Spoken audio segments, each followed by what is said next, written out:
अस्सलाम वालेकुम। कैसे हैं आप सब। आज हमें लीनियर अलजेब्रा 12th एडिशन की एक्सरसाइज 5.2 स्टार्ट करनी है। चले करते हैं। 5.2 के क्वेश्चन 1 में उन्होंने कहा है कि show that A and B are not similar matrix. ठीक है, हमने ये तो उन्होंने बता दिया कि ये सिमिलर मैट्रिक्स नहीं है। अब हमने बताना है, इसे प्रूव करना है कि ये क्यों नहीं है। ठीक है, चलिए सबसे पहले देखते हैं कि कैसे हमें पता चलेगा कि सिमिलर मैट्रिक्स कौन से होते हैं। चलिए बताती हूँ मैं आपको। अब आपको कैसे पता चलेगा कि मैट्रिक्स सिमिलर है कि नहीं है। सबसे पहले आप लेट कर लें, आपके पास कोई दो मैट्रिक्स है। आपने किसी दो मैट्रिक्स में से बताना है कि वो सिमिलर है कि नहीं है। ठीक है, अगर कोई एक मैट्रिक्स में बताना है तो उसका तरीका अलग है। ये मैं किसी दो मैट्रिक्स के बारे में बता रही हूँ। आपको दो मैट्रिक्स दिए हुए हैं, एक को ए लेट कर लें, एक को बी लेट कर लें। ठीक है, अब आपने बताना है कैसे सिमिलर कैसे। दोनों का डिटर्मिनेंट लेंगे हम, और एक का डिटर्मिनेंट का जो आंसर आएगा ना, दूसरे के भी डिटर्मिनेंट का वही आना चाहिए आंसर। ठीक है ना। ये देखिए, पहले हमारे पास ये है कि हमारे पास आप लेट कर लें दो मैट्रिक्स है, एक ए हो गया और एक बी हो गया। ठीक है, ये दो मैट्रिक्स हैं। ठीक है, आपने पहले ए का डिटर्मिनेंट लेना है, फिर बी का डिटर्मिनेंट लेना है। इन दोनों का जो आंसर आएगा वो इक्वल होना चाहिए। पहली कंडीशन ये है। अगर दोनों का आंसर इक्वल है ना, लेट कर ले इसका आंसर 3 आया है तो इसका आंसर भी क्या आना चाहिए 3। ठीक है, और कुछ नहीं आना चाहिए। तो ये क्या होगा, ये हमारा सिमिलर मैट्रिक्स होगा। ये तो हमारी एक कंडीशन है। दूसरी क्या है, दूसरी कंडीशन जो आपकी ये है कि आपका रैंक जो सा दोनों का इक्वल होना चाहिए। अब रैंक क्या होता है, रैंक कहते हैं नॉन ज़ीरो रोज़ को। ठीक है, नॉन ज़ीरो रोज़ को क्या कहते हैं, रैंक। ठीक है, मतलब कि पूरी रो ज़ीरो नहीं होनी चाहिए, उसमें कोई ना कोई एक आ जाए वर्ड। ठीक है, ये देखें आपके पास, मैं एग्जांपल देती हूँ। कोई मैट्रिक्स है 1 2 3, इधर आ गया 0 0 0, इधर आ गया 4 5 6। ठीक है, इसका रैंक क्या होगा, इसका रैंक होगा 2। कैसे, एक ये नॉन ज़ीरो रो है और एक ये नॉन ज़ीरो रो है। ये देखें, इसमें पूरी ज़ीरो है तो ये वाली तो ज़ीरो रो हो गई ना पूरी, ये ज़ीरो रो होगी और ये वाली नॉन ज़ीरो रो हो गई।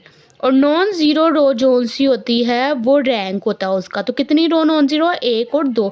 तो इसका रैंक भी हमारे पास क्या आ गया, इसका रैंक हमारे पास 2 आ गया। ठीक है, ये हो गया। अब आपको एक और एग्जांपल देती हूँ। अब दूसरी एग्जांपल एक और देख लो। अब किसका हमारे पास ये मैट्रिक्स है 1 2 3 4 5 6 7 0 8। ठीक है, मतलब ऐसी कोई आ गई है। उसमें अगर हम देखें तो ये वाली नॉन ज़ीरो वाली है नहीं, ये पूरी ज़ीरो नहीं है, तो मतलब ये भी नॉन ज़ीरो हो गई। ये वाली है, ये भी पूरी ज़ीरो नहीं है, ये भी नॉन ज़ीरो हो गई। ये वाली, ये भी नॉन ज़ीरो है। तो ये तीन इसका रैंक कितना है 3। ठीक है, ये हो गया रैंक। आपको समझ आ गई है ना।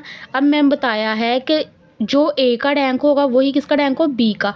आप लेट कर ले ए का रैंक 2 है तो बी वाले मैट्रिक्स का रैंक भी क्या हो, 2 ही हो। ठीक है, 3 ना हो, 1 ना हो, फिर जोन सा है वो क्या होगा, सिमिलर मैट्रिक्स होगा।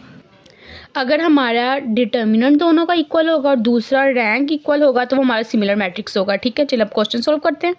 चलिए अब हम क्वेश्चन स्टार्ट करते हैं। क्वेश्चन हमारे पास ये है, हमने इसको प्रूव करना है कैसे। चलें पहले हमें दो ही कंडीशन देना है, डिटर्मिनेंट दोनों के इक्वल चाहिए तो डिटर्मिनेंट निकाल लेते हैं। पहले ए का डिटर्मिनेंट निकालते हैं, डिटर्मिनेंट ऑफ ए पहले निकाल लेते हैं। ठीक है, क्या है 1 3 1 2। ठीक है, इसका क्या आंसर आएगा, क्रॉस मल्टीप्लिकेशन होगी ना, 1 2 ज़ा 2, दरमियान में साइन माइनस का होगा, 3 1 ज़ा 3, ये आ गया। तो इसका आंसर क्या आया, -1। ठीक है, ये ए का हो गया। अब बी का डिटर्मिनेंट निकाल लेते हैं। Determinant of B equal to क्या है हमारे पास, 1 3 0 -2। ठीक है, इसका क्रॉस मल्टीप्लिकेशन फिर करनी है, -2 -0 3 ज़ा 0, तो इसका क्या आंसर है, -2। ठीक है, अब ये हमारे पास दोनों के क्या आ गए हैं, डिटर्मिनेंट के आंसर, ये हमारे पास आंसर आ गए हैं। ठीक है, अब हमने बताना है कि सिमिलर है कि नहीं है। ठीक है, सबसे पहले हमारी कंडीशन ये है कि दोनों का जोन सा है,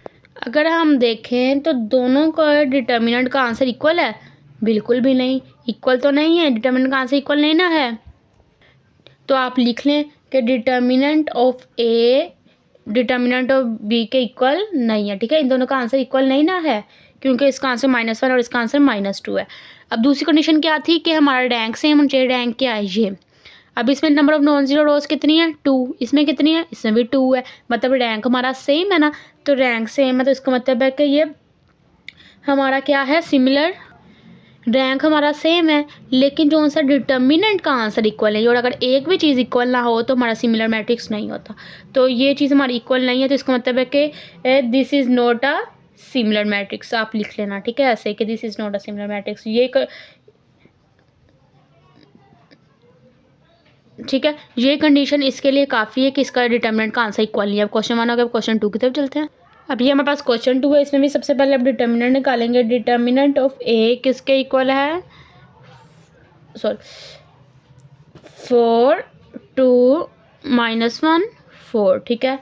क्रॉस मल्टीप्लिकेशन करें तो क्या आएगा 16 + 2, तो क्या आएगा इधर 18, ठीक है। अब बी का डिटर्मिनेंट लें, तो बी का डिटर्मिनेंट का आंसर हमारे पास क्या आएगा 4 2 1 4। इसका आंसर निकालें तो आएगा 4 4 ज़ा 16 -2 1 ज़ा 2, तो इसका आंसर क्या है 16 - 2 14, ठीक है।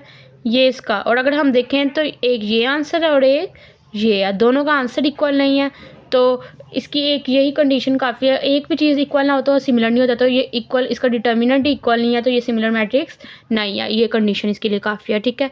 आपका ये क्वेश्चन 2 भी हो गया। क्वेश्चन 3 की तरफ चलते हैं। हमारे पास क्वेश्चन नंबर 3 ये है, इसमें 3/3 का मैट्रिक्स है, तो ये परेशान होने की जरूरत नहीं है। इसमें भी सेम आपने डिटर्मिनेंट ही पहले निकाला है। पहले डिटर्मिनेंट ऑफ ए निकालते हैं, तो क्या आएगा हमारे पास 1 0 0 2 1 0 3 2 1, ठीक है। करें इसका निकालने, एक्सपेंड कर ले, चाहे पहले रो से कर ले, चाहे पहले कॉलम से कर ले, जिससे मर्जी कर ले। मैं जो है इसको पहले कॉलम से कर लेती हूँ। चलिए ऐसा करती हूँ, मैं इसे पहली रो से ही कर लेती हूँ दोनों को, ताकि आपको कन्फ्यूजन ना हो। क्या आएगा 1, उसके बाद 1 0 2 1, ऐसे ही आएगा ना इसके सामने वाला, इस वाली रो और कॉलम की बजाय -2। फिर क्या आएगा, मतलब इस वाली रो और इस वाले दूसरे कॉलम की बजाय बाकी 0 0 2 1। फिर क्या आएगा +3, और मतलब तीसरी रो और तीसरे कॉलम की बजाय बाकी 0 0 1 0, ठीक है। अब इसे सॉल्व करते हैं, तो क्या आएगा 1 वैसे ही 1 1 ज़ा 1 -2 0 ज़ा 0, ठीक है।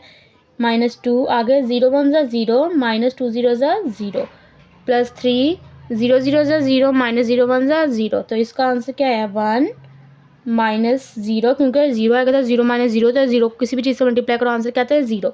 इसका भी कहेगा 0, इसका आंसर क्या आ गया 1, ठीक है। डिटर्मिनेंट ए का आंसर हमारे पास 1 है। अब डिटर्मिनेंट ऑफ बी निकालते हैं। अब डिटर्मिनेंट ऑफ बी हम निकालते हैं, ठीक है। ए का आंसर तो हमारे पास 1 आया है। चलें, क्या है हमारे पास 1 1/2 0 2 1 0 0 0 1, ठीक है। इसको किसी भी की रो या कॉलम से आप एक्सपेंड कर लें। अब हम डिटर्मिनेंट ऑफ बी ले रहे हैं। इसमें मैंने पहली रो से एक्सपेंड कर दिया, 0 वाली लिखने की जरूरत नहीं, क्योंकि 0 किसी भी चीज़ से मल्टीप्लाई करें आंसर कहते हैं 0। अब इसको करें तो क्या आएगा, इसको करेंगे तो हमारे पास आएगा =1 1 1 ज़ा 1 -0 -2, इसका क्या आएगा 1/2 -0 +0। अब इसको सॉल्व करते क्या आएगा, इधर 1 आ जाएगा, इधर -2 1/2 +0, ठीक है। 2 2 से कैंसिल, पीछे क्या रह गया 1 -1 +0, तो 1 - 1 भी 0, तो इसका आंसर क्या आ गया हमारे पास 0। इसका आंसर हमारे पास 0 आ गया। अगर हम देखें तो डिटर्मिनेंट ऑफ, अगर हम देखें तो हमारा determinant of A is not equal to determinant of B आ गया ना, वो कैसे, इसका आंसर था 1 और इसका आंसर है 0, और ये दोनों इक्वल नहीं है, और यही कंडीशन काफ़ी है कि सिमिलर मैट्रिक्स नहीं है, ठीक है। अब क्वेश्चन नंबर जो 4 है वो देखते हैं। चले अब ये देखते हैं क्वेश्चन 4। क्वेश्चन नंबर 4 में ए का डिटर्मिनेंट लिया और बी का, मैंने इसकी R1 से एक्सपेंड कर लिया तो मेरे पास 0 आंसर है, और इसकी भी R1 से एक्सपेंड किया तो 0 आंसर है। अगर हम देखें तो डिटर्मिनेंट ऑफ ए और डिटर्मिनेंट ऑफ बी क्या है, आंसर इक्वल है इनका। ये तो हमारा प्रूव ही नहीं हुआ सिमिलर मैट्रिक्स का, लेकिन ये हमारी एक कंडीशन अप्लाई हुई है। दूसरी कंडीशन क्या है, रैंक। रैंक देखते हैं क्या है इसका रैंक। इसका रैंक अगर हम देखें तो एक तो पूरी 0 आई है, कॉलम 0 आया है इसका, लेकिन हम रो देखते हैं ना रैंक में, इसमें 1 2 3, अगर हम इसको एचलन फॉर्म में कन्वर्ट कर लें तो ये देखें 2 -2 R1 कर लें तो 2 - 2 0 हो जाएगा, 2 - 2 ये भी 0 हो जाएगा, ये बन जाएगी हमारी 0 0 0 बन जाएगी।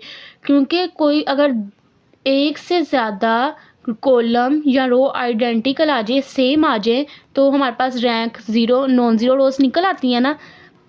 इसका रैंक तो जौन सा है हमें पता चल गया नहीं आएगा, मतलब कि 1 0 पूरी रो आई है, जिसका मतलब है कि इसमें और भी ये ज़ीरो हो जाएगी, ये भी ज़ीरो हो जाएगी, दो चीज़ें तो ज़ीरो हो ही जाएंगी। इसका रैंक फिर क्या रह जाएगा, इसका रैंक 1 आएगा। रैंक 1 आएगा ना, चाहे आप इसको सोल्व करके एचलन फॉर्म में कन्वर्ट करके ना देख लें, रैंक 1 आएगा। और इसका क्या आएगा, ये देखें, ये और मज़ीद सोल्व नहीं होगा। इसका रैंक तो फिर क्या रहेगा, इसका रैंक 3 रहेगा।